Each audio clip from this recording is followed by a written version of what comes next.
Hello दोस्तों, कैसे हैं आप। आई होप कि आप सब बहुत अच्छे होंगे। अगर हमारी ये वीडियो आपको पसंद आएगी तो प्लीज़ लाइक कर दीजिएगा और सब्सक्राइब कर दीजिएगा। तो चलिए आज की कहानी हम शुरू करते हैं। मेरे घर से थोड़ी ही दूर एक पार्क है जहाँ शाम के वक्त काफ़ी भीड़ रहती है। एक दिन मैं भी शाम के वक्त टहलते हुए उस पार्क में चला गया। थोड़ी देर पार्क में टहलने दौरान मेरी नज़र एक लड़की पे पड़ी। देखने से तो वह लड़की काफ़ी परेशान लग रही थी। मैंने सोचा शायद उसकी कोई प्रॉब्लम होगी और फिर मैं पार्क टहलने लगा। थोड़ी देर बाद वह लड़की वहाँ से चली गई, लेकिन जहाँ वह बैठी थी वहाँ पे एक छोटा सा हैंड पर्स था। मैं वहाँ पे गया और उस पर्स को देखा तो उसमें कुछ पैसे और कुछ डॉक्यूमेंट्स थे। मैं उस पर्स को लेकर पार्क में उस लड़की को ढूंढने लगा, लेकिन मुझसे वह नहीं मिली। फिर मैं उस पर्स को लेकर अपने घर आ गया। घर आकर मैं उसके पर्स से उसका आइडेंटिटी कार्ड निकाला। ये आईडी कार्ड उसके ऑफ़िस का था जिसमें स्नेहा नाम लिखा था। मैं अगली सुबह उसके ऑफ़िस गया और उसके बारे में एक वर्कर से पूछा तो उसने बताया कि स्नेह तो पिछले एक सप्ताह से ऑफ़िस नहीं आ रही है। मैंने उस वर्कर से स्नेहा के घर का एड्रेस पूछा तो उसने बताया कि वहाँ से 5 किलोमीटर की दूरी पे गुरुकुल कॉलोनी है, वहीं पे वह रहती है। फिर मैं ऑफ़िस से सीधा उस गुरुकुल कॉलोनी में चला गया। वहाँ जाने के बाद मैंने एक गार्ड से स्नेहा के बारे में पूछा तो उसने बताया कि स्नेहा मैम पिछली वाली अपार्टमेंट में फ़्लैट नंबर 16 में रहती हैं। मैं फ्लैट नंबर 16 के पास गया और डोर बेल बजाई। थोड़ी देर में स्नेहा ने डोर खोला तो मैंने देखा कि उसके मुंह में ब्रश है और ब्रश करते हुए उसने मुझसे इशारे में पूछा क्या बात है। तो तुरंत मैंने उसका पर्स उसे दे दिया और कहा कि कल शाम को आपका ये पर्स पार्क में छूट गया था। पर्स देकर वह काफ़ी खुश हुई और क्योंकि वह ब्रश कर रही थी तो उसने मुझे इशारे में ही अंदर बैठने को कहा। मैंने उसे कहा नहीं, मुझे अभी घर जाना है। उसने मुझे इशारे में सिर्फ 2 मिनट बैठने को कहा तो मैं अंदर जाकर बैठ गया। वह तुरंत ब्रश करके आई और मुझसे पूछा कि आप चाय लेंगे या कॉफ़ी। मैंने कहा नहीं, मैं कुछ नहीं लूँगा, मुझे सिर्फ आपके पर्स लौटाने थे। वो मैंने लौटा दिया। अब मैं जा रहा हूँ। इतना कहकर मैं वहाँ से चला गया।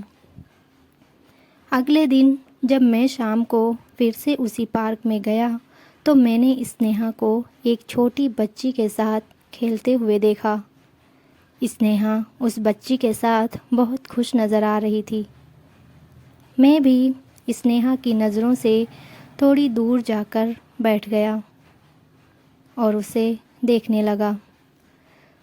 थोड़ी देर बाद स्नेहा की नज़र मुझ पे पड़ी और उसने मुझे पहचान लिया। वह तुरंत मेरे पास आई और मुझसे कहा, आप वही हो ना जो कल मेरे पर्स मुझे लौटाने आए थे। मैंने कहा हाँ, मैंने ही आपका पर्स कल लौटाया था।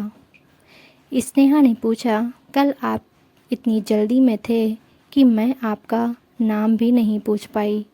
तो अमन ने कहा, नहीं कोई बात नहीं, वैसे मेरा नाम अमन है। स्नेहा बोली, मेरा नाम स्नेहा। अगर आज आप जल्दी में ना हो तो पार्क के बाहर कॉफ़ी पीने चलें। पार्क के बाहर एक कॉफ़ी शॉप में हम दोनों ने कॉफ़ी पी।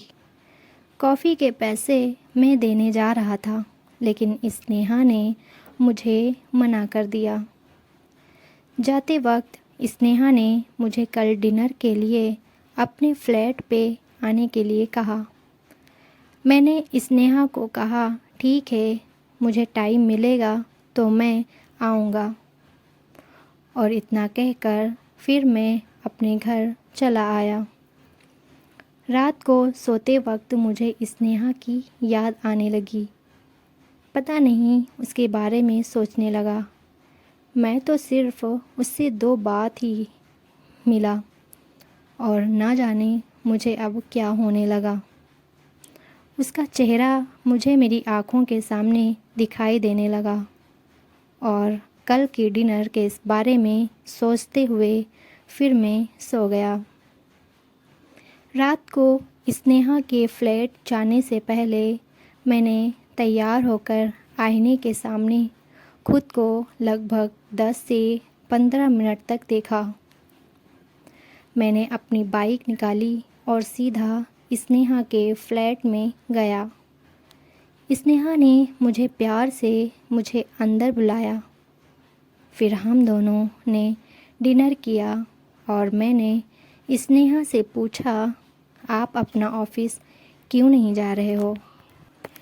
स्नेहा बोली, नहीं, मैं ऑफ़िस जाऊंगी, लेकिन अभी कोई प्रॉब्लम है। अमन बोला, और वो प्रॉब्लम क्या है जिसे आप हमें बताना नहीं चाहते हो? स्नेहा बोली, सच कहूँ तो मुझे स्टीमर की प्रॉब्लम है और डॉक्टर ने ऑपरेशन करने को कहा, लेकिन ऑपरेशन के लिए मेरे पास उतने पैसे नहीं हैं। अमन बोला, मैं आपकी कुछ मदद कर सकता हूँ। स्नेहा बोली, अरे नहीं, आपको तकलीफ़ करने की कोई ज़रूरत नहीं है। डिनर ख़त्म करने के बाद मैं घर चला आया, लेकिन रात को मुझे नींद नहीं आ रही थी। मैं सिर्फ़ स्नेहा के बारे में सोचता रहा। बहुत सोचने के बाद फिर मैंने तय किया, मैं स्नेहा की मदद ज़रूर करूँगा। अगले दिन मैं स्नेहा के फ्लैट में गया और उसे अपने साथ लेकर जाने को, लेकिन वो मना करने लगी। मैं नहीं अपने ज़िद पे गया। मैंने स्नेहा को कहा, मैं तुम्हें ऐसे तकलीफ़ में नहीं देख सकता। तुम्हें ऐसे देखता हूँ तो मुझे तकलीफ़ होती है। सच कहूँ तो मुझे तुमसे प्यार हो गया है। ये मेरी बात सुनकर स्नेहा रोने लगी और उसने मुझे कहा, अमन, तुम मुझे पहले दिन से ही अच्छे लगने लगे। तुम्हारी ईमानदारी और मासूमियत मुझे मेरा दिल को छू गई। इन 3 मुलाकात में हम दोनों को एक दूसरे से प्यार हो गया। मैंने स्नेहा के ऑपरेशन कराने का सारा जिम्मा लिया और उसको एक अच्छे अस्पताल ले गया। वहाँ पे स्नेहा का ऑपरेशन सफलतापूर्वक हो गया। अब हम दोनों ने साथ रहने का फ़ैसला कर लिया। तो दोस्तों, हमारी कहानी यहीं पे ख़त्म।